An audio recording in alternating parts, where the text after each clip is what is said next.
clear. Go!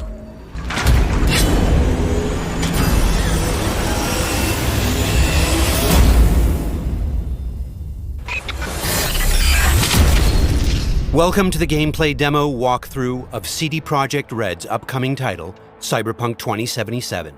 A narrative-driven, open-world RPG set in a dark version of the future. Before we start, a small but important disclaimer. The gameplay you're about to see is from a work-in-progress version of the game. Everything you see is potentially subject to change. In Cyberpunk 2077, you can fully customize your character using a deep customization system.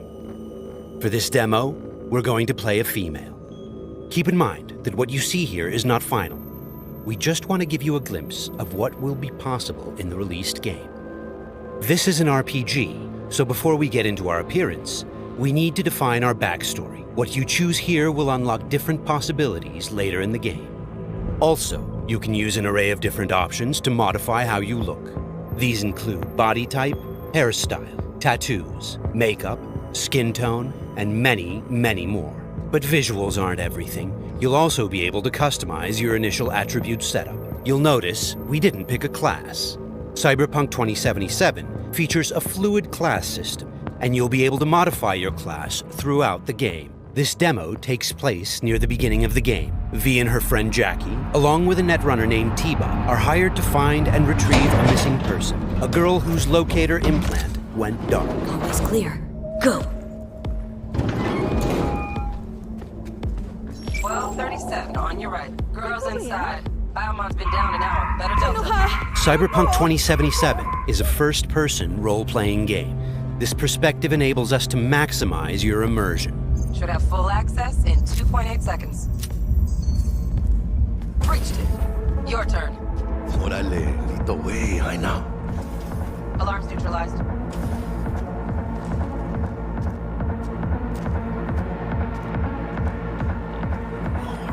Late. Is that her? That our target, V? Room's too simple. Not our girl, I think. Keep looking. It looks like these scavengers are kidnapping people to harvest their implants.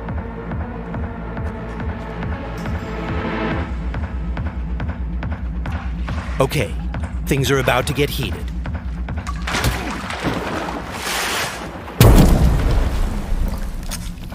We'll take a reflex booster that temporarily allows us to use the Kereznikov ability.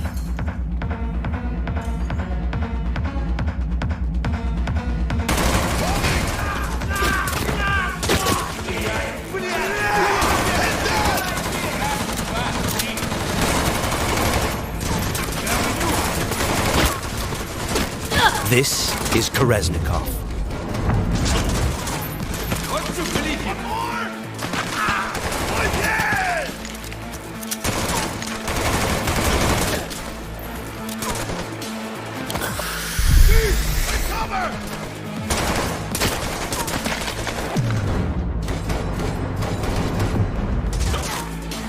He's moving!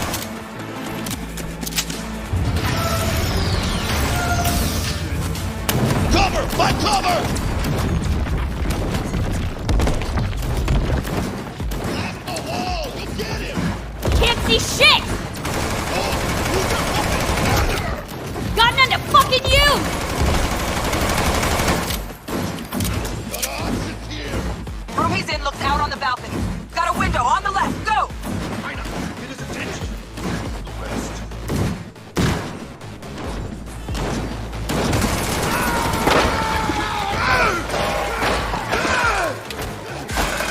Terminado!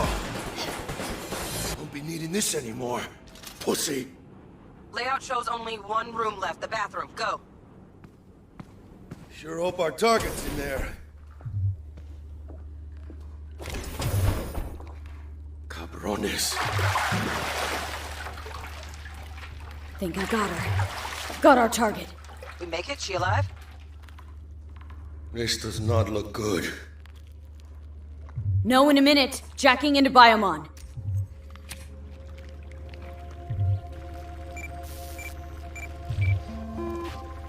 Sandra Dorset, NC 570442. Got a winner. Or she will be if we can get her to a hospital. Sheesh. Trauma Team Platinum, too. Platinum? Shit, TT should have swooped in if she sneezed. Something's jamming the Biomon signal. Talk to me, T-Bug. Virus, probably. Locate our neurosocket. Should be a shard slotted in. Shit's probably on that.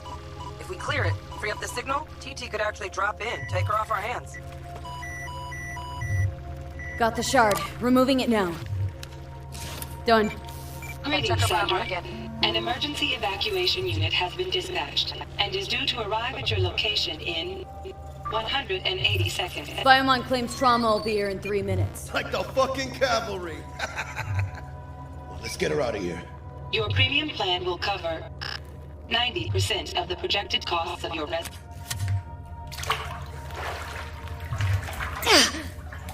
Mierda, she's flatlining! V, need to know what's going on. Jackie, air hypo! Get China!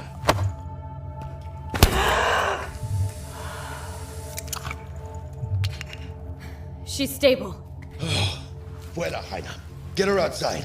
I'll cover you. It turns out a virus disrupted the girl's locator implant. We've fixed that, and now help is inbound. Swarm of the sons of bitches, 2 vans full, just pulled up outside.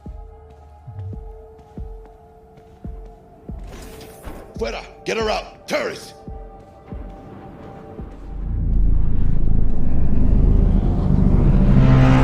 Stand clear. Landing. Stop where you are! Place the patient on the stretcher. Five steps back. Now!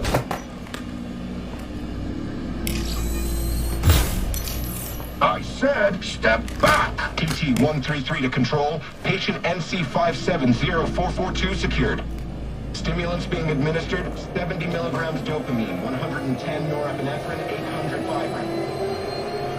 Hey, give us a lift out of here? No problem. Cutting connection. T-Bug out.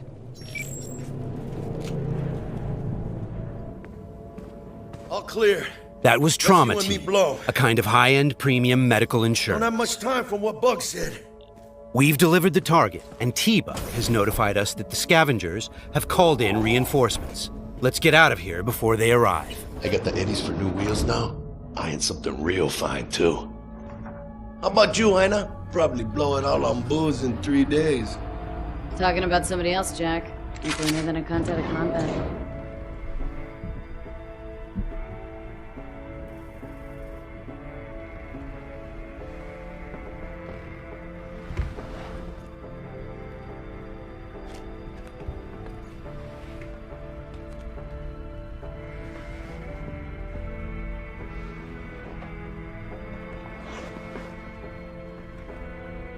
Cyberpunk is a mature, visceral experience, and as such, it will let you explore a variety of different interactions with the game world. And as you just saw, its people. Hello, Night City. Your man Stan here with a cheat sheet on all last night's bids. But first, remember the man, the myth, Johnny Silverhand. Been a year since he went on his last ride. All you gunks sitting in the afterlife nursing that scotch, waiting for something better. You know what I mean. The job was a success, and V obviously has some money to burn.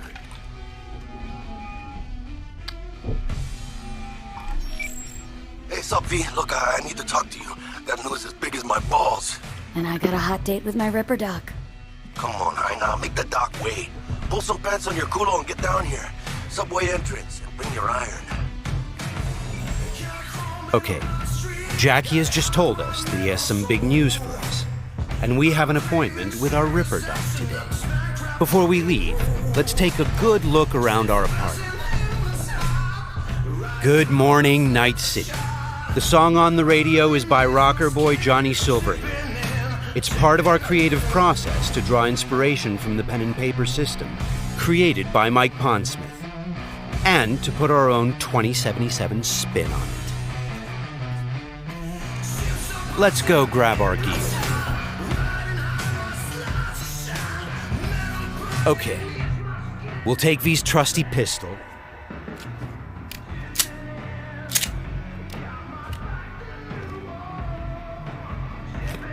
and also grab our jacket.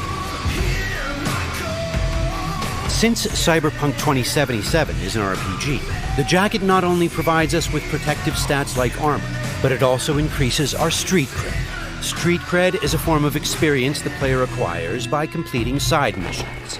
It is used to unlock new vendors and content throughout Night City. Alright, let's go meet Jack. V's current apartment is located inside a mega building, a huge building complex that forms a micro-society of its own.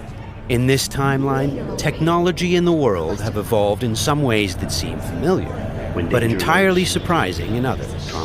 As an example, in this world, people pay with eddies, slang for Eurodollars. We make sure to root every detail in the world's lore, so everything has its purpose and stays believable.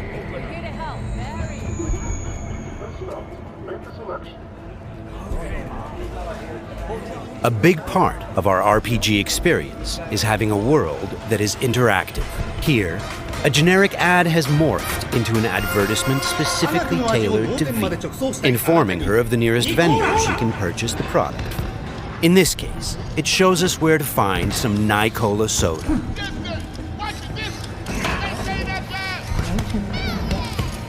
For the very first stages of food production, with bio-quality that even Mother Nature can envy. Try out our freshly developed content and let your tongue be amazed. Yum. Hey, you're all 45. It's ready. This is Wilson, one of Night City's many gunsmiths. We won't be checking his wares today, but you can purchase and upgrade your weapons and gear throughout the city. Cyberpunk 2077 is set in Night City, a bustling metropolis located on the coast of the free state of North California. It's a dystopian city where violence and oppression are the norm. We are working hard to make Night City a fully realized, seamless open world with no loading screens.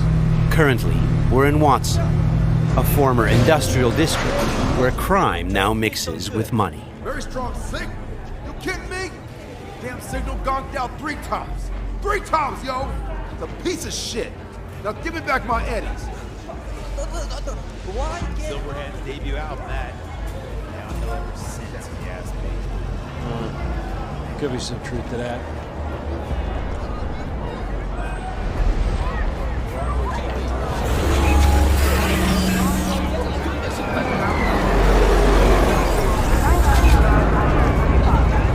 We've greatly enhanced our crowd and community systems to create the most believable city in any open-world game to date. The city's streets are bustling with crowds of people from all facets of life, all living their lives within a full day and night cycle.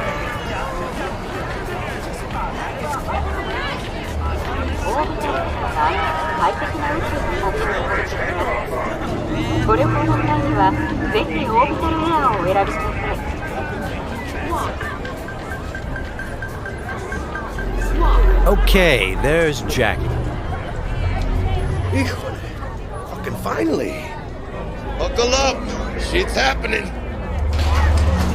What's up, Jack? Dexter Deshawn. Huh? Sound familiar? Hombre wants to talk to you. One of Night City's top fixers, eh? Okay, you see that caddy? Need to walk on over there and get us a job, Heina.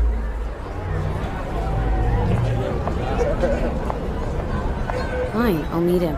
Talk. I'll be in Senor Rippers. Good news to me. Good luck, V! It turns out we've caught the attention of one of Night City's biggest players, Dexter Deshawn, a fixer, a person who gets things done. He wants to meet up and discuss a job. Get in. Let's see what he has for us. Yo, Miss V, a pleasure.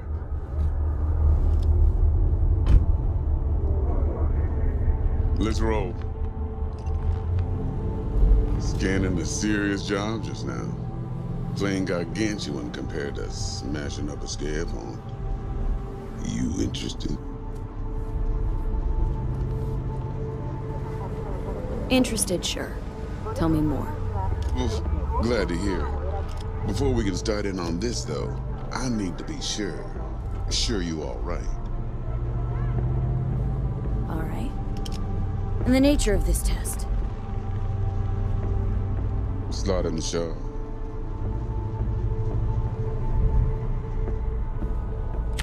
See, got a classic tale for you. Psycho gang, just doing his thing, jumped a Corp convoy, got away with gear. Now I need me that little combat bot. They call it the Flathead. Of course, I got the Eddies to buy it, but me and the Maelstrom boys ain't the best of friends. No flow to our convo, see? Who's the woman? Corporal agent. She's on the hunt for the dogs who sold the Gangoons info on the convoy. Got herself a prisoner. Her chief suspect, most likely. Going on 20 hours since the convoy was jumped, and she still don't have no guilty party. Gotta be desperate by now. Be wise to think how you could use that. Got any questions for me? Clear on it all, I think. Time I got to work. Beautiful. Here's hoping my inkling checks out. So, see you at the afterlife soon as the job's done. Do good, and this'll be the start of a beautiful friendship based on heaps of eddies. It seems Dexter has given us a test of sorts to see if we're worthy. He wants us to retrieve a piece of high-tech combat gear a local gang stole from the Militech megacorp. We'll be able to approach this job from a variety of angles. Let's try calling the Militech contact to see where that leads. 100 times what I could take. Stout here. Hi, heard you were looking for some tech. Let's talk. Hey, everybody shut it! Where is it? Come on, spill! On the horn? No. Amateur hour, Jesus. First exit off Skyline going towards the NID. Storm channel under the overpass. Meet you there. The situation's tricky because the contract giver is a corporate agent who seems a little high-strung. Before we get down to business, it's a great idea to visit our Ripperdoc.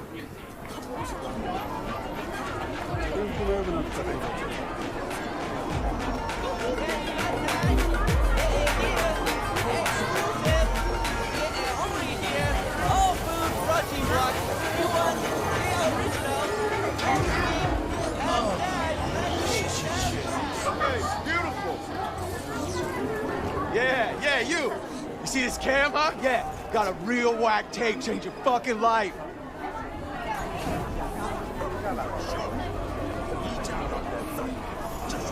Crime is a common occurrence. Night City is not a safe place. Life here is not easy. I'm Cindy.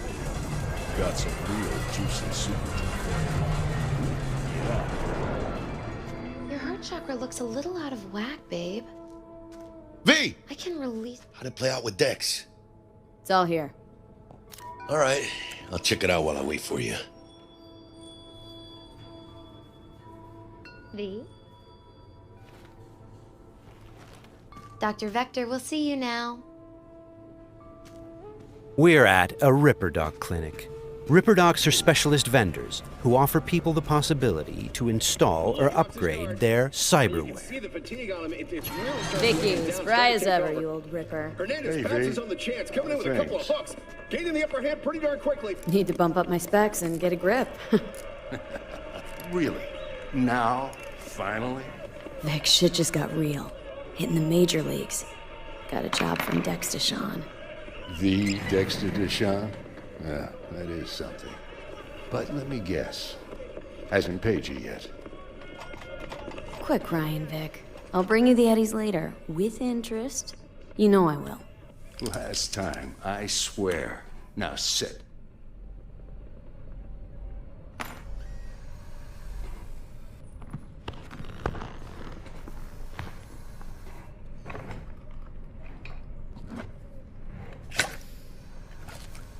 That's Karoshi.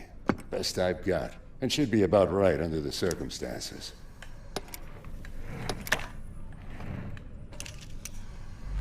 Now jack in.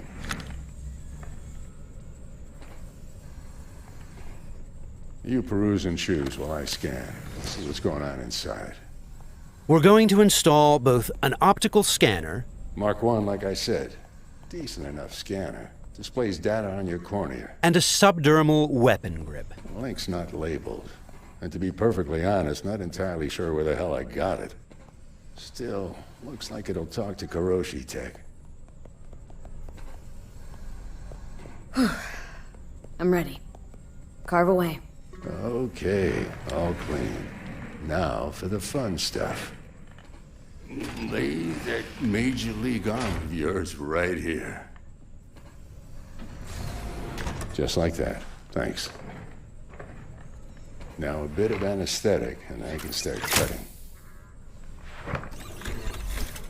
Feel anything?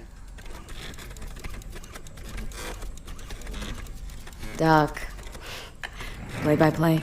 Makes you sound like a dentist. They're always going on and on. Don't be mean now. Remember, I'm old. I got a shaky Gannic hand. Could slip. Lights out for a minute, all right?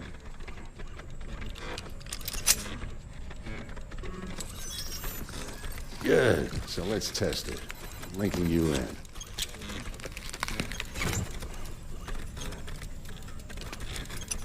You might feel a little discomfort, maybe blurred vision, low contrast, glitches.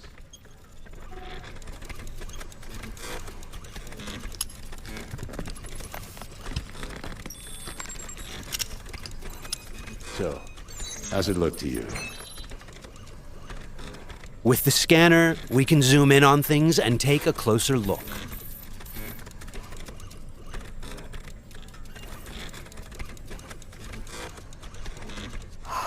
This is fantastic. Beautiful. Time for the scanner. Additionally, we can analyze objects, get details on enemy weak points or gang affiliation. It might take you a while to adjust, but first time's rarely the charm with anything, really. Scanner should eventually sync with your thought processes and read your intentions. Ought to work like a charm. Now draw your weapon. You should see your ammo count in a brand new sight. The subdermal weapon grip links to our scanner and shows us weapon information like ammo count and fire modes. It also increases the base damage on all connected weapons.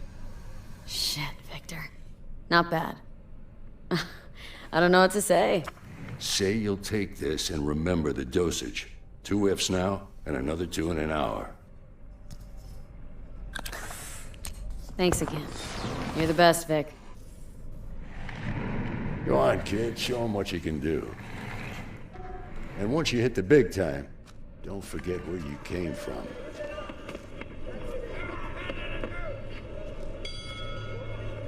Keep your guard, idiot. While some Ripperdocs operate legally, others provide black market services. For the right price, they can even offer to install illegal, military-grade cyberware.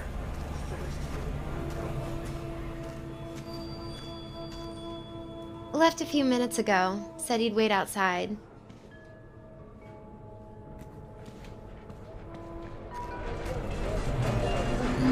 Well, Kiroshi. Well, Vic's got a soft spot for you, Heina. Come on, how about you use them fancy-ass optics to scan my new wheels?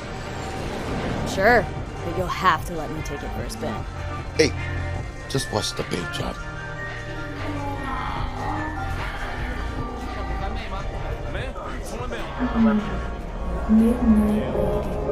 Who's this pendejo? Hey, carnal! Hey, you got a problem? This guy looks an awful lot like one of those scavengers we took out earlier.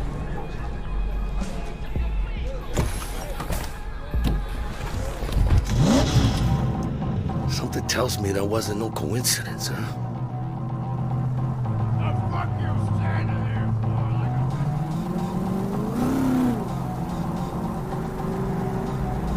Jackie's car is a super-powered sports car running on Chew-2, the super fuel of the future. Players can explore Night City freely, in many different cars, on bikes, and in other types of vehicles.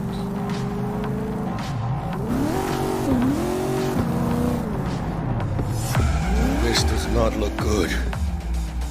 Puta madre! Grab the wheel, Jack! Oh, fuck!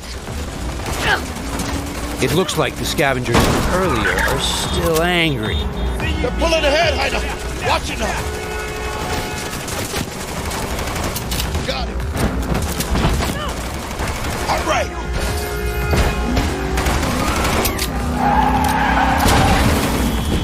I think we got rid of him. That was intense. Ah! Shit! The fuck was that? Devils. Night City never sleeps. Danger lurks around every corner, even in daytime.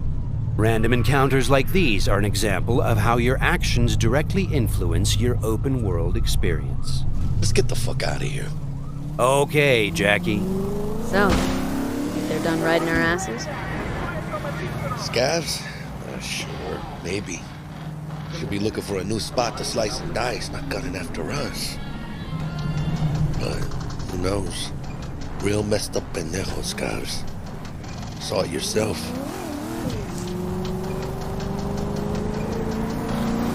Many forces are fighting for control of Night City, but the mega corporations are the real showrunner. The agent we're going to meet represents Militech, one of the largest companies in the private military sector. Why are we stopping? Remember the corpo off Dex's shard? Ranger, she's in the area and we're gonna meet. Let me guess. She's in hot corporal water. Desperate. Then you think you can use that? See if I can, yeah. Since Cyberpunk 2077 is an RPG, preparation will be key when dealing with Night City's powerful, especially when these are corpos. Instead of just rushing in, let's assess the situation with our freshly installed Kiroshi optical scanner. There. Let's take a closer look. Composite armor. Car's a fucking tank. Shit. Yeah, Militech. No doubt about it. You sure you still want to meet him?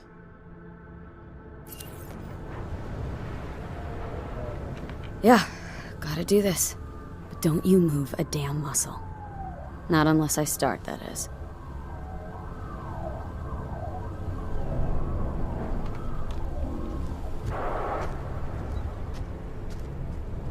These guys are levels higher than we are. Let's try to approach them carefully. Stout, take it you were the one to call? Yep. Wanted... Think you're smart? Thought you could blackmail me, bitch? Set conditions? Calm the hell down! What is this? I've got you now, asshole! You're insane! Who the fuck is this? I'll know in 2 seconds flat. That fucking thing ready? All set. Are you here alone? The corpos have hacked us through our personal link and have subjected us to a kind of lie detector program. The dialogue system in Cyberpunk 2077 is fully gameplay driven. I asked if you came alone! Yep, just little old me. She's lying. Search the area. Now listen, folks, we don't need to be here all day. This piece of shit, Anthony Gilchrist, did he or another asshole at Militech leak info to you or anyone else about a convoy? It might be tempting to reach for the gun, but the consequences could Got be nothing dire. to do with him or Remember, Militech. these guys are really tough. Shit. Checks out. You got nothing on me! Nothing! Won't get away with this, you bitch! You're dead! Somebody shut him up. Take me home! Now!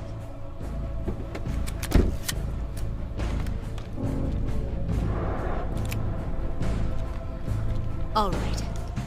I have no idea who you're working for or what you even want, but you better give me something solid or I will end you. I've got an offer. Oh, you are stretching. This better be fucking good. Gangoons who ripped you off? I know where to find them. They got a bot I want. Give me the funds to buy that bot. You can do what you want with the gang. I don't give a shit about the thieves. I want my mold. Cred chip, 50K. Just enough to buy you your bot. Thing is, Chip's gotta make it into the thieves' terminal. That's all I need. think you can do that? Then we got a deal. Fine. I'm in. Try to fuck me in any way, and I'll be seeing you real soon. You're making a mistake! This cunt's good as dead! She'll take you down with her. The agent gave us the money to buy the bot we need from the gang. By choosing to call the Militech agent earlier, we have now opened up a non-violent path through this quest. Of course, we could try and keep the money, but that would mean we'd have to take the merchandise by force, which requires a lot of firepower. Looked a little fishy, you know? Poquito tense. No signal, so I stayed put. Good thing, too. Went down about like I expected. Made a deal, and we're good to meet with Maelstrom now. Mm-hmm.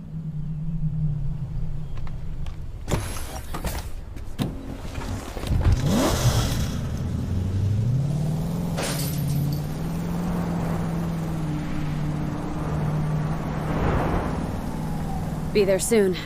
What do you expect? Corps don't forgive or forget. Even these Borg fucks sense that. Feel the pressure. That's why they're holed up in this shithole, praying to the almighty Trip 6. Gotta move the tech, but they can't.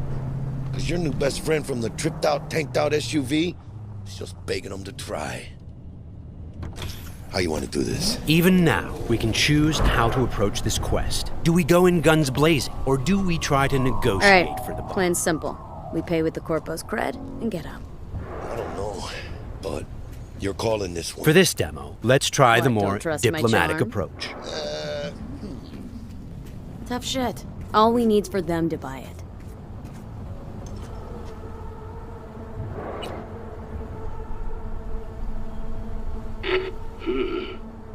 Don't know you. Want to talk to Royce. Main room. I'm waiting. They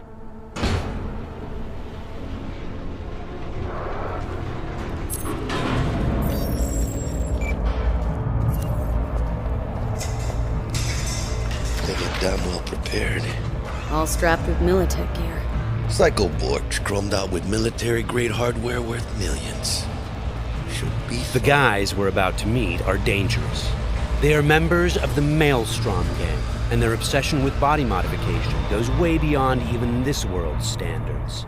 On their path to becoming machines, they don't shy away from even the most extreme measures. Anti-personnel mine. Shrapnel splitter. My favorite. Gangoon's getting creative with their gear. It looks like they made this abandoned all foods meat factory their hideout. Charming. Another one? Seriously? Maybe we should have taken him by surprise. A little late for regrets like that. Got us in their sights now. Just keep moving.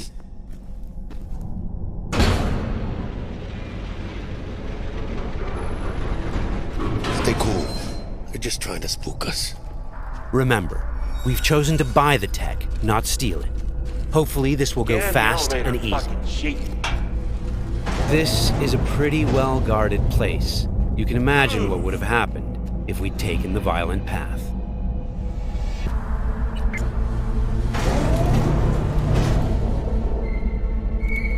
What? Looking to buy a bot. Model MTO D12. Looks like a spider. Couch planted. Yo, Kurt, peek around the corner, see if we got anything like that.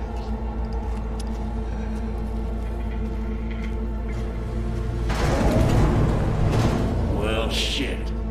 Sit down. I'll stand. Can't move on your culo. Makes you an easy target. Sit down. That really necessary, hombre? I ain't your hombre. Sit. Sit your ass down before I plant a bullet in your skull. Jack, sit down. This ain't gonna end well, but... Shit. Well, alright. Fucking bravo. Come on, lighten up. Have a whiff.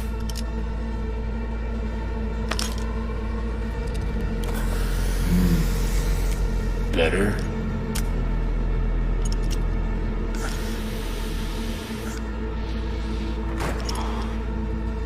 Now we can talk. The bot. Need to see it. Suit yourself. Fucking tricked out, state-of-the-art this thing. Don't even got no standard port. Bells and whistles though, dynamic camo armor and motor impulses rivaling that of the human nervous system. Its actuators are actually pimped with titanium fiber, and it can go anywhere, literally. Watch this. Fully integrated link too, so when the spider starts crawling up walls, dangling from ceilings, you could lose your lunch. So, what you think? Pay up and let's get the fuck out of here. The bot. I'll take it. 2 questions. What the fuck's going on? And who the fuck is this?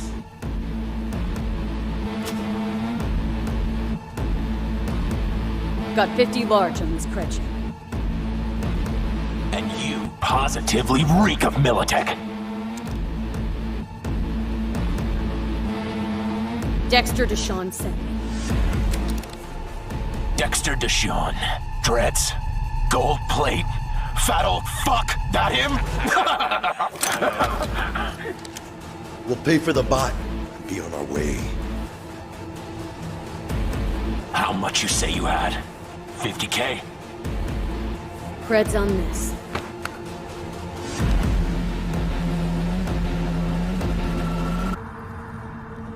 Move it.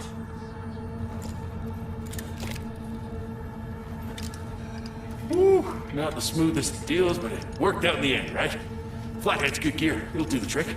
Whatever that trick is. Shit. Shit, shit, shit!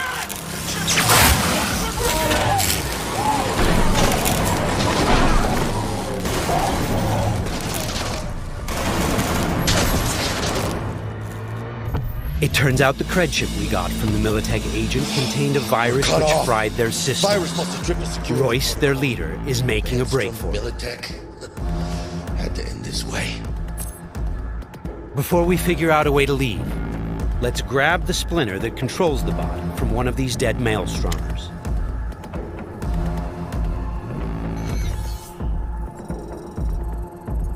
The inspection system allows us to take a closer look at the splinter.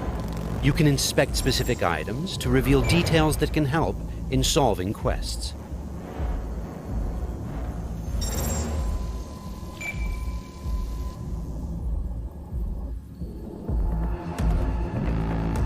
Okay, let's equip the splinter into our chipware slot. With this done, the bot will now follow us wherever we go. All right, what else do we have here? Nice!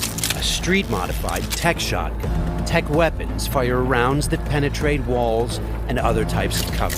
They also have an alternate fire mode that allows you to power up shots and deal more damage. It looks like there are several ways out of this room, like those gates, for example. However, you'd have to be a skilled netrunner to hack into this terminal. Luckily, our engineering skills should allow us to disassemble that maintenance panel so we can get through the door. Got it! There are many skills in the game that players can apply in solving problems. The engineering skill can be used to fix, disassemble, and disarm devices blocking Production your line path. passes through here.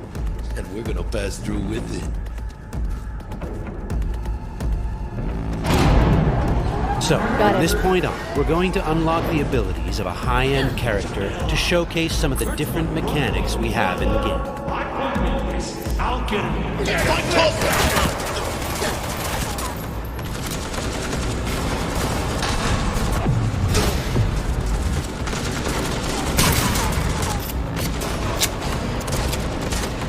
One of the new weapon modules we now have installed is a ricochet targeting system connected to our eyes. This allows players to bounce bullets off walls and hit enemies hiding behind cover.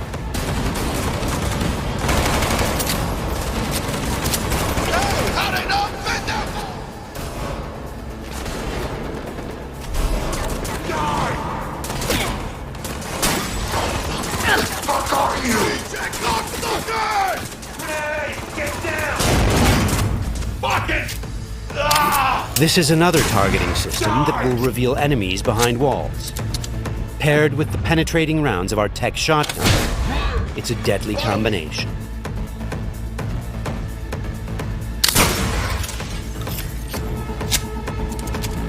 Looks like we found some loot. This is a smart gun. It's one of the more advanced weapons in the game, allowing bullets to track and follow their target. It's one of many different weapons players can acquire. Weapons are built of modules that allow for deep customization and progression. This way, you can be sure to find something that will suit your playstyle. The toughest bastards guarding this route. Probably some reason for that. Motherfucker!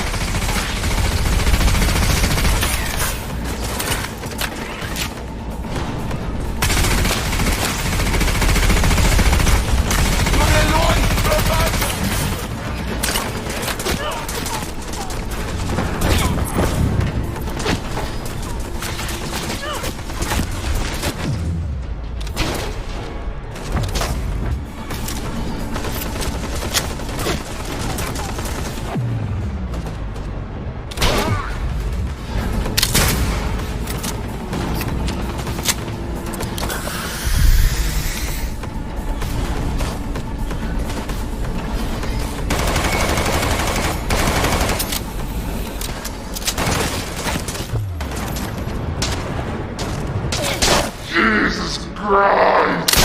My legs!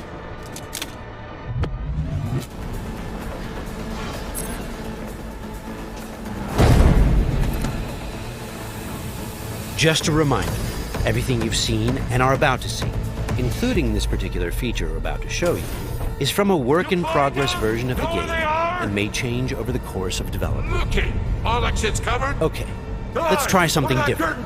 We're going to take this guy down and connect directly to his neural sign.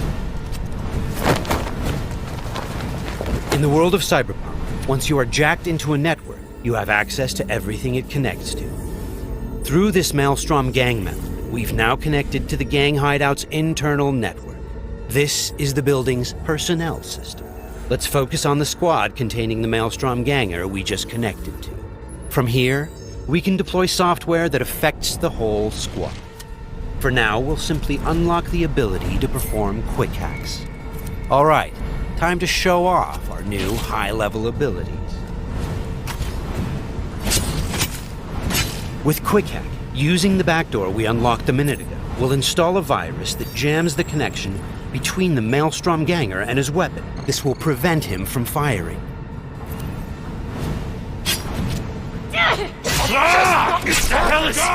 Looks like he's having a problem now. Nice. Some of you might recognize these mantis blades. We can also double jump and bounce off of walls, which makes us a very agile, fast solo.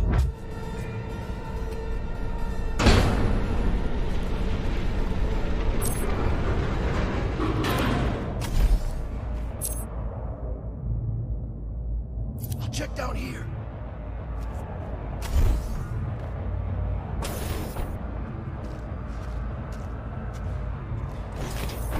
Sweet, we just found a corporate tech rifle.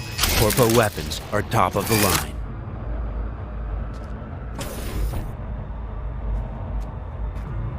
Let's scan this guy and see what's going on. It looks like Royce is back, and he's prepped. He's got an armored exoskeleton. We won't be able to get rid of him that easily. Our weapons are not dealing a lot of damage because he's packing an autonomous shield.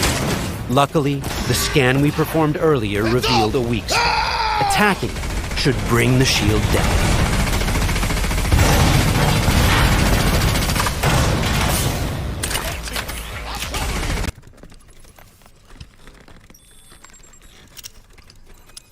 So, how's it look to you? With the scanner, we can zoom in on things and take a closer look.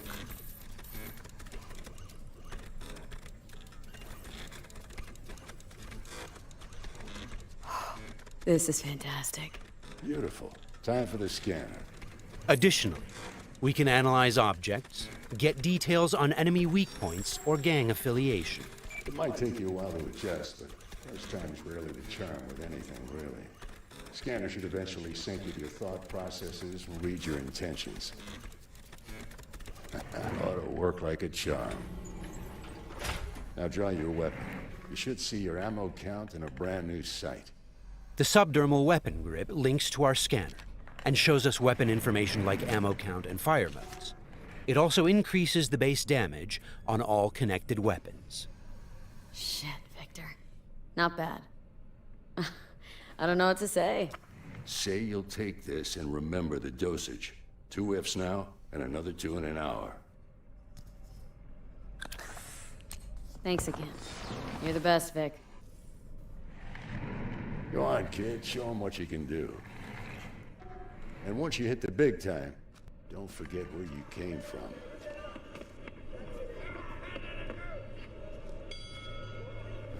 Keep your guard up, idiot. While some Ripperdocs operate legally, others provide black market services.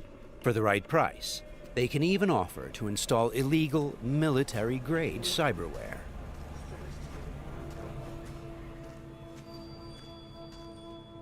Left a few minutes ago. Said he'd wait outside.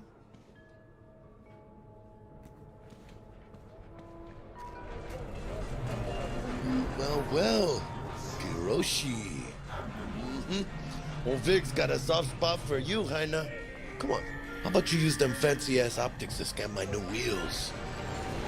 Sure, but you'll have to let me take it for a spin. Hey, just watch the paint job.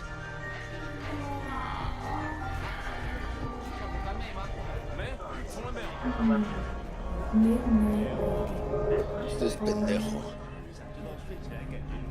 Hey, carnal! Hey, you got a problem? This guy looks an awful lot like one of those scavengers we took out earlier.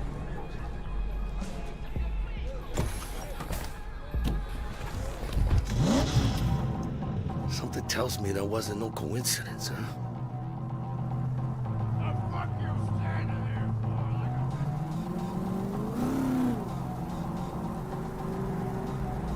Jackie's car is a super-powered sports car running on Chew-2, the super fuel of the future. Players can explore Night City freely, in many different cars, on bikes, and in other types of vehicles.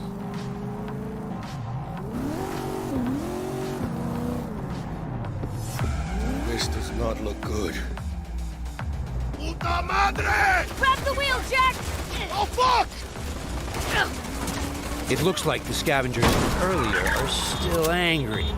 They're pulling ahead, Heina! Watch it now! Got it! All right!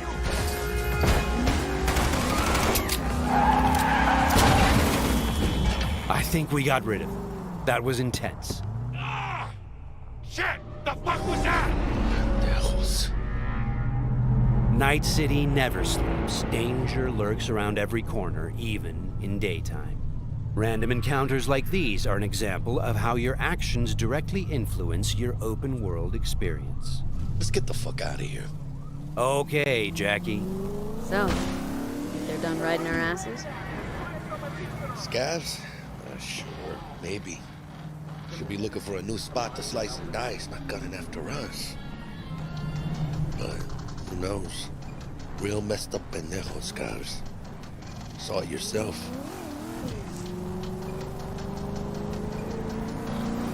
Many forces are fighting for control of Night City, but the mega corporations are the real showroom. The agent we're going to meet represents Militech, one of the largest companies in the private military sector. Why are we stopping?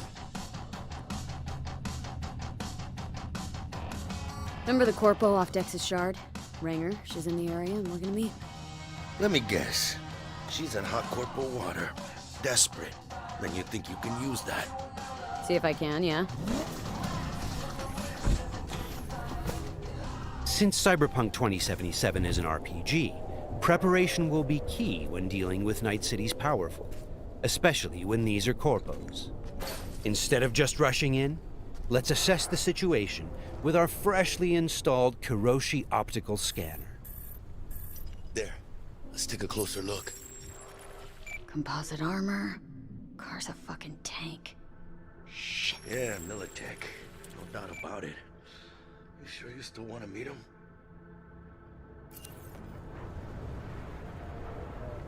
Yeah, gotta do this. But don't you move a damn muscle. Not unless I start, that is.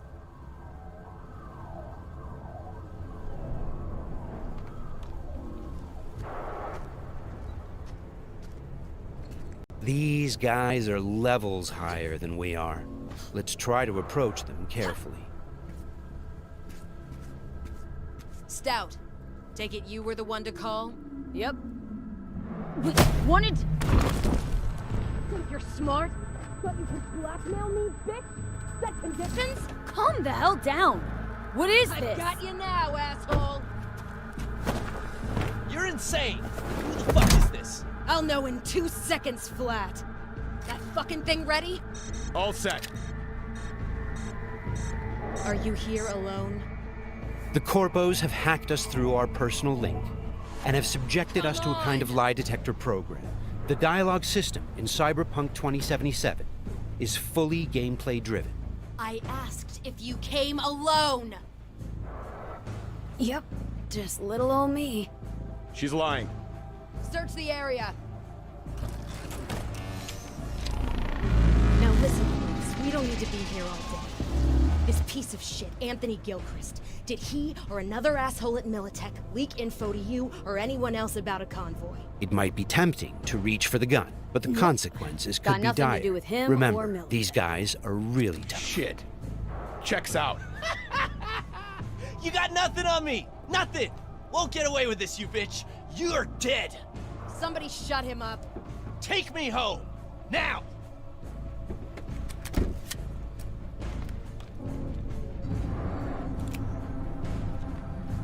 All right. I have no idea who you're working for or what you even want, but you better give me something solid or I will end you. I've got an offer. Oh, you are stretching. This better be fucking good. Gangoons who ripped you off? I know where to find them. They got a bot I want. Give me the funds to buy that bot. You can do what you want with the gang. I don't give a shit about the thieves. I want my mole. Cred chip 50K. Just enough to buy you your bot. Thing is, chip's gotta make it into the thieves' terminal. That's all I need. Think you can do that? Then we got a deal. Fine. I'm in.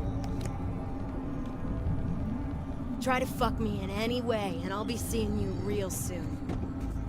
You're making a mistake! This cunt's good as dead! The agent gave us the money to buy the bot we need from the gang. By choosing to call the Militech agent earlier, we have now opened up a non-violent path through this quest.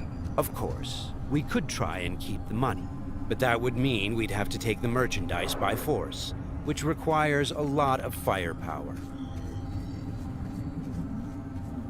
Looked a little fishy, you know? Get no tense. No signal, so I stayed put. Good thing, too. Went down about like I expected.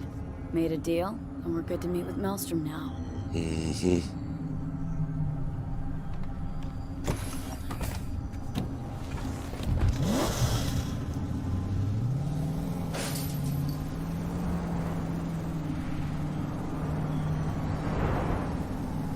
Be there soon. What do you expect? Corps don't forgive or forget. Even these Borg fucks sense that. Feel the pressure. That's why they're holed up in this shithole, praying to the almighty Trip 6. Gotta move the tech, but they can't. Because your new best friend from the tripped-out, tanked-out SUV is just begging them to try. How you want to do this? Even now, we can choose how to approach this quest. Do we go in guns blazing, or do we try to negotiate for the bot? Plan's simple. We pay with the Corpo's cred and get out. I don't know, but you're calling this one. For this demo, let's try the What, more don't trust my diplomatic charm? approach. Tough shit. All we need's for them to buy it.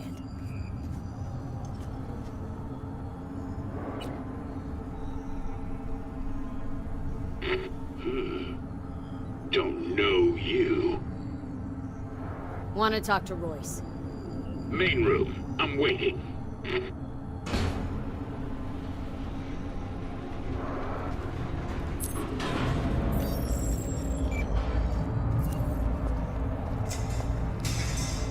look damn well prepared.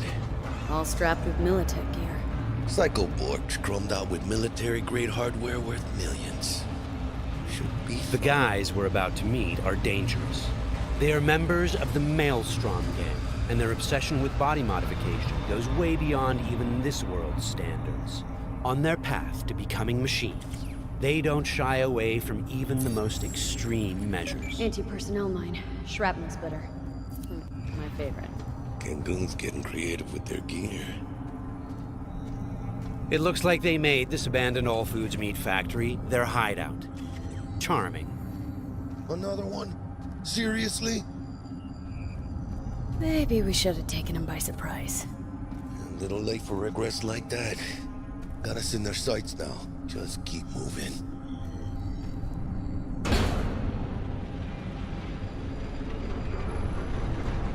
Stay cool. They're just trying to spook us. Remember, we've chosen to buy the tech, not steal it. Hopefully this will go fast and easy. This is a pretty well-guarded place. You can imagine what would have happened if we'd taken the violent path.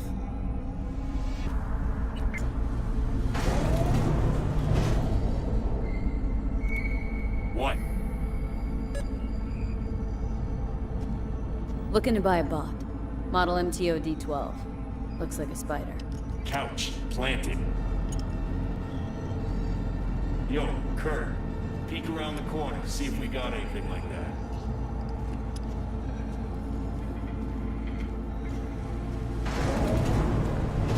Well, shit. Sit down. I'll stand. Can't move on your culo. Makes you an easy target. Sit down. That really necessary, hombre? I ain't your hombre. Sit. Sit your ass down before I plant a bullet in your skull. Jack, sit down. This ain't gonna end well, but... Shit. Well, alright. Fucking bravo. Come on, lighten up. Have a whiff.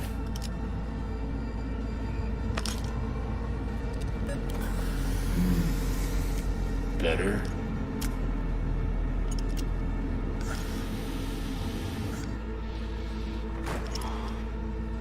Now we can talk. The bot. Need to see it. Suit yourself. Fucking tricked out, state-of-the-art this thing. Don't even got no standard port. June is Icons Month at IGN, where we're profiling iconic video game industry figures, Pop quiz, characters, hotshot. The series, year is and 2077 and you're a cybernetically augmented street samurai trying to make ends Today, meet in the the story neon-soaked director at concrete CD jungle of Projekt Night Red City. discusses But there's how the one studio problem. fills The its games cybernetic with ghost... meaningful choices and iconic consequences.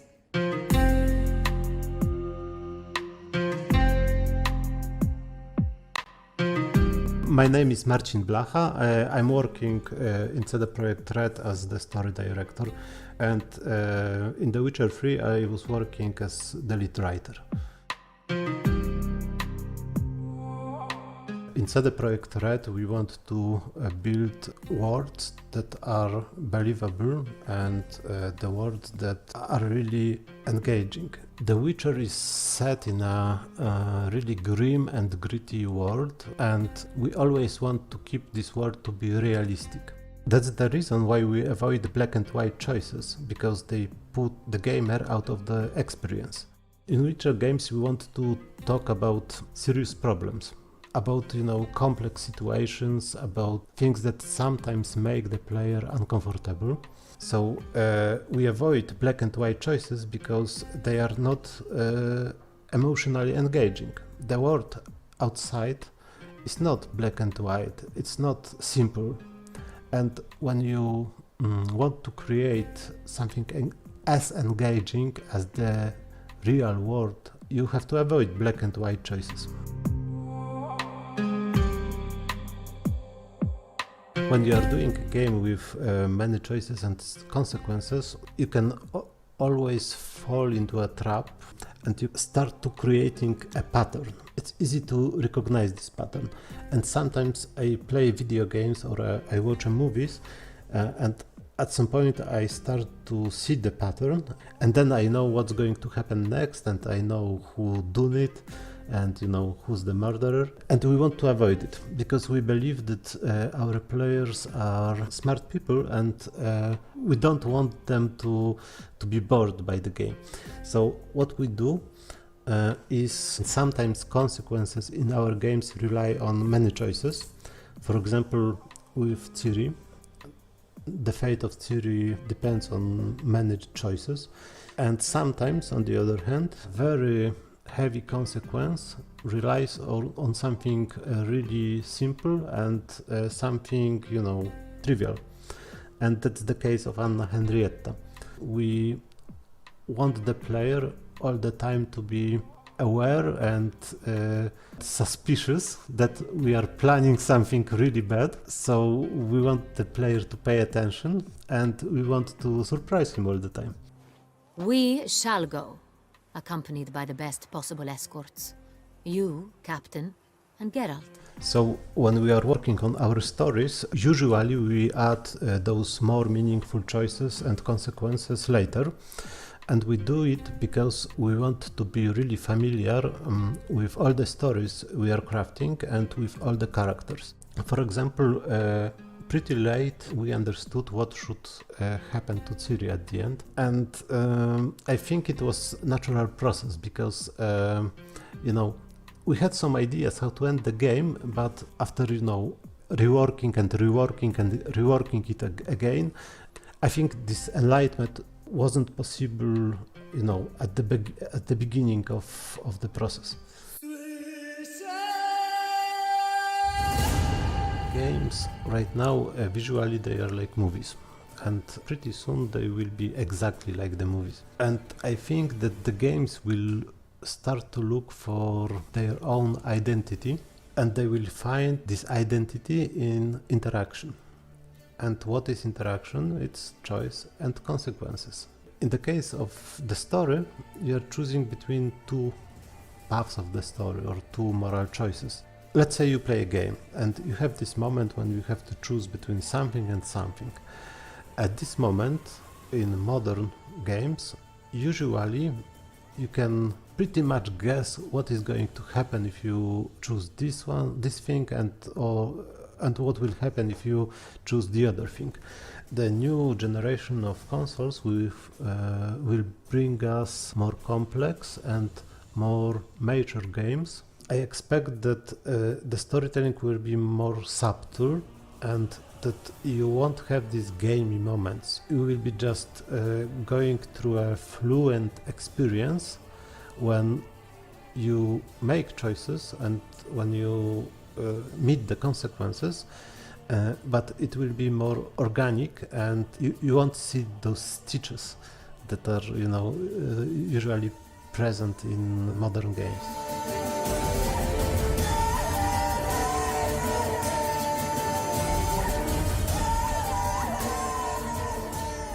And you are afraid.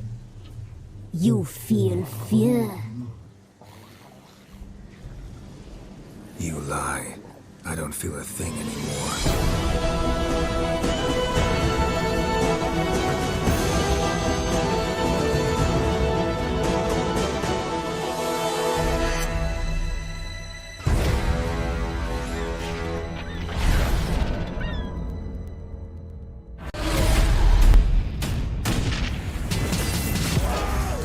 Pop quiz, hotshot. The year is 2077 and you're a cybernetically augmented street samurai trying to make ends meet in the neon-soaked concrete jungle of Night City. But there's one problem. The cybernetic ghost of Keanu Reeves lives in your head. What do you do? We'll all find out for ourselves when CD Projekt Red drops Cyberpunk 2077, their ridiculously highly anticipated magnum opus open-world RPG follow-up to The Witcher 3 that's more than 7 years in the making. But you already knew this, and you're probably counting down the days till the game is out. Well, good news, because in just moments, CDPR is giving us some brand new gameplay and a deep dive on what we can expect from Cyberpunk 2077 via the Night City Wire. So wake the f*** up, samurais. We've got a stream to watch.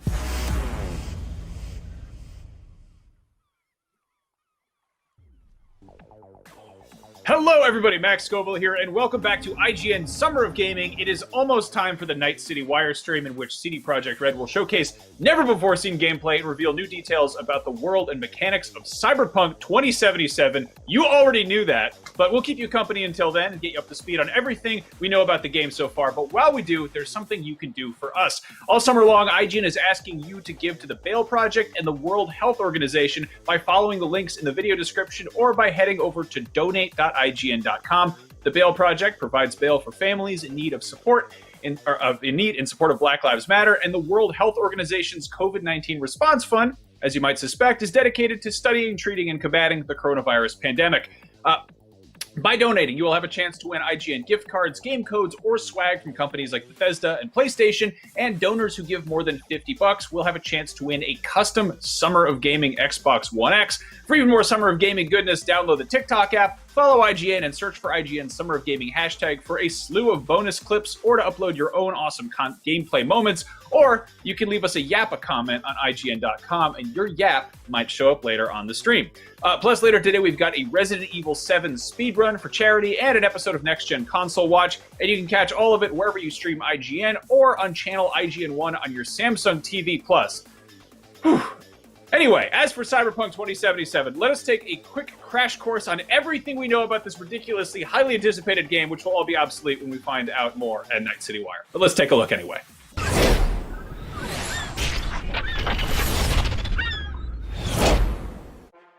In the 7 years since it was first announced, Cyberpunk 2077 has generated a monumental amount of hype, in part by looking awesome in everything that's been shown so far, but also by being developed by the makers of the incredible Witcher RPG series.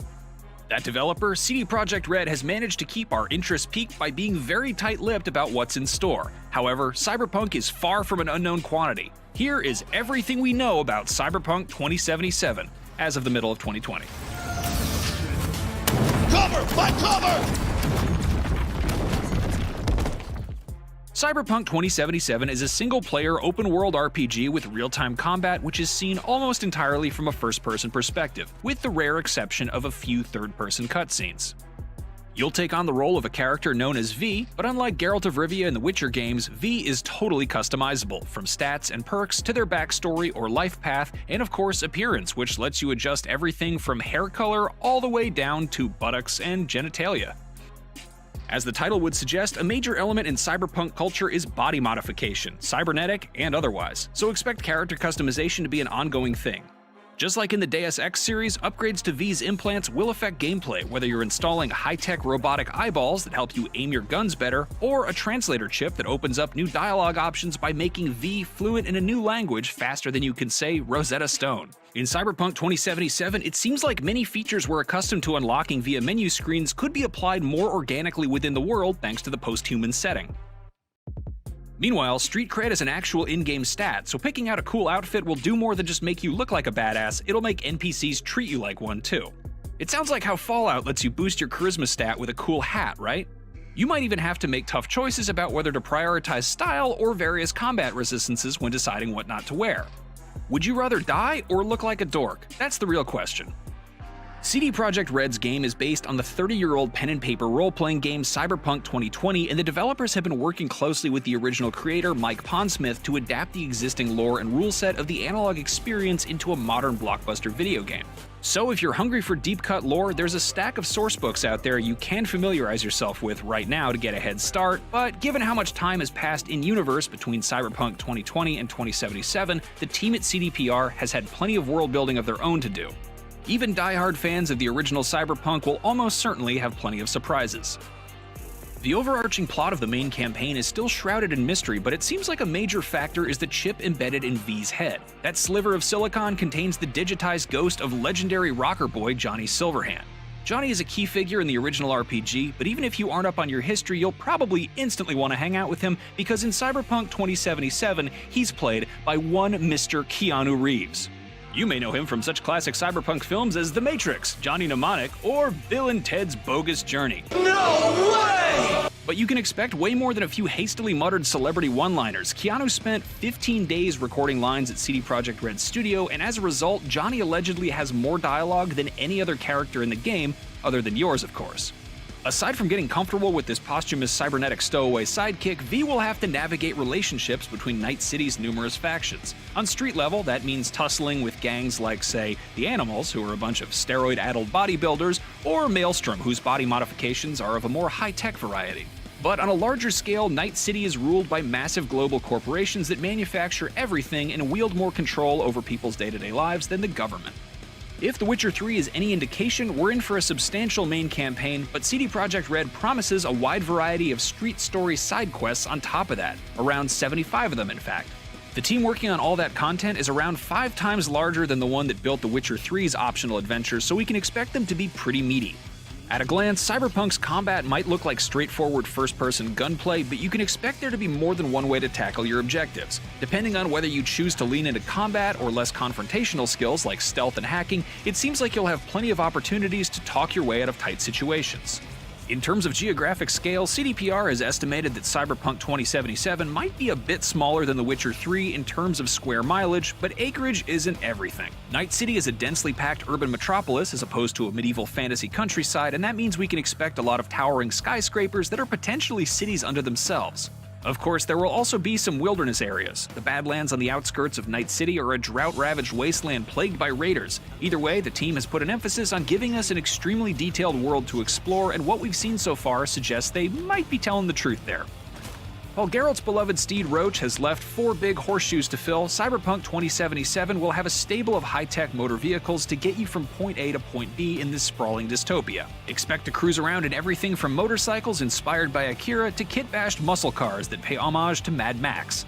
One thing CDPR has been very open about is Cyberpunk 2077's lack of microtransactions. Like The Witcher 3, there will be substantial free DLC updates post-launch and eventually some larger-scale paid expansions, likely akin to The Witcher 3's Hearts of Stone and Blood and Wine DLC. And there's also talk of Cyberpunk 2077 multiplayer down the road, but don't expect to see that until 2022 at the very earliest.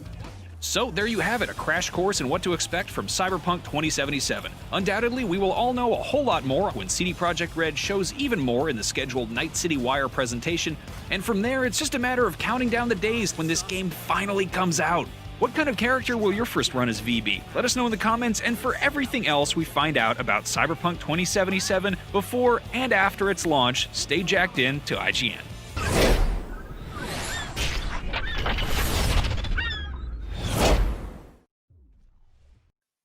We've got to take a quick break right now, but stick around because the Night City Wire is just moments away, and later on we've still got Next Gen Console Watch 2020 and a whole bunch more. Keep those donations to the Bail Project and COVID Response Fund coming, and don't go anywhere.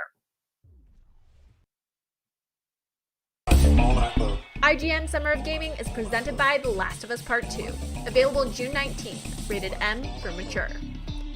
By the Army National Guard, working in our communities throughout the COVID pandemic to deliver food, build hospitals, and more. Go to nationalguard.com/esports for more info.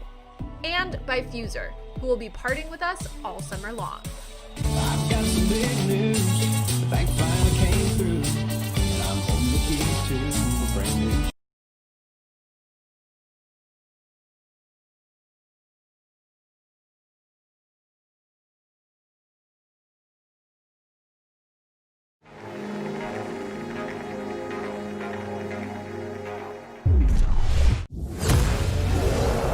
We're happy to present IGN's Summer of Gaming, featuring the latest and greatest in game reveals, news, trailers, next-gen coverage, and more. Our month-long event features our first ever series of IGN Expos, where you'll get first looks at world premiere game trailers, exclusive game demos, and interviews you won't find anywhere else. IGN's Summer of Gaming, only on IGN and IGN One on Samsung TV Plus.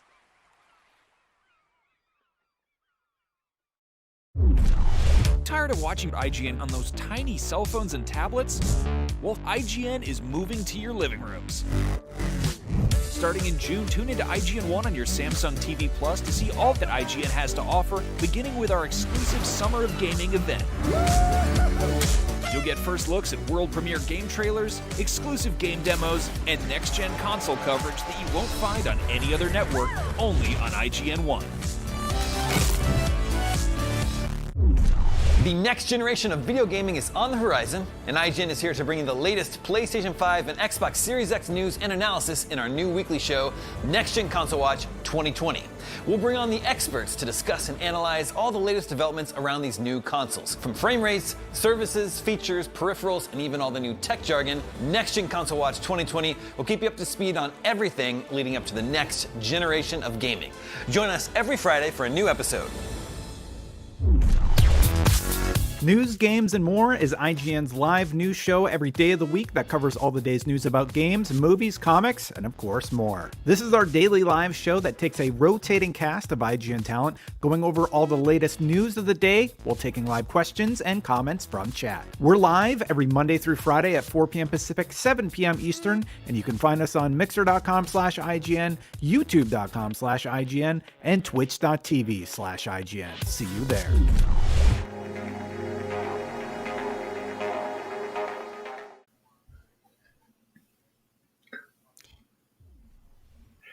And welcome back. We are back, and we are just moments away from the start of CD Projekt's Red Night City Wire Stream, and when it kicks off. And before that can happen, we're going to unpack as much of that as we possibly can about what we think is in store. Here to discuss, please welcome IGN's Tina Meany and Paris Lilly of Gamertag Radio. Welcome. Hi, Max. Good morning. Exciting day. Yeah, thanks for joining us. So, Paris, I just want to get ahead of this. You got a chance to play the game earlier this week, and you cannot talk about your hands-on impressions quite yet. But can you talk about what you hope to see in this presentation without spoiling anything or getting in trouble with any people with embargoes and NDAs signed in front of them? Yeah, right. Absolutely. What I really hope to see here with Night City Wire is just kind of just the big reveal of Night City itself. I want to see just this world, everything that CD Projekt Red has been creating, and just, like I said, the big reveal. I think the biggest thing I want to see out of this is the mega corporations potentially, because we've not had a lot of information about them. So when we talk about that, we're talking about Kang Tao, we're talking about Militech, and we're talking about Arasaka, because I think ultimately they may be the big villains of Cyberpunk 2077. So I really hope we get a focus on those three factions and get a lot more information. Awesome. Tina, what about you? What are you hoping to see? I mean, a little bit of the same thing. Like Paris basically alluded to the fact that we have seen a lot, but there's so much that we already don't know too. I mean, this world is going to be big. The storyline is clearly going to be big, filled with characters. So far in a lot of the presentations and demos, we've heard a little bit about that lost society story. We've seen the world and right the now. I think we might have you muted in somewhere else right now. Sorry.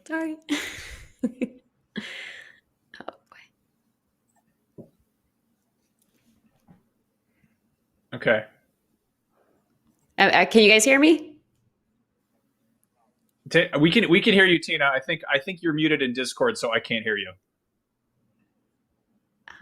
Anyway, Hi. We're off to a great start. Sorry about that, guys. Sorry about that. It's all good. Can you hear me now? There we go. Okay, perfect. I'll recap. I'll recap what I was saying. So yeah, Paris was kind of alluding to the fact that there's a lot that we haven't seen as far as a storyline.